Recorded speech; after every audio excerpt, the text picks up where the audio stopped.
ब्रेकनंतर आता बातमी नागपूरमधून आहे। नागपूरच्या धामणगावमध्ये काल रात्री आग लागली होती आणि त्यामध्ये 25हून अधिक घरं जळून खाक झाली आहे। तर या गावाला पालकमंत्री चंद्रशेखर बावनकुळे यांनी भेट दिली आहे। गावातील नुकसानीची त्यांनी पाहणी करत गावकऱ्यांशी संवाद साधलाय। नुकसानग्रस्तांना आर्थिक सहाय्य देण्याचं आश्वासन सुद्धा मंत्री बावनकुळेंनी यावेळी दिलं।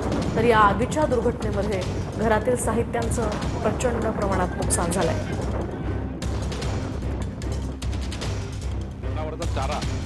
जनावरांना चारा सुद्धा उपलब्ध करून देण्याची या ठिकाणी आम्ही पूर्तता केलेली आहे, करतोय।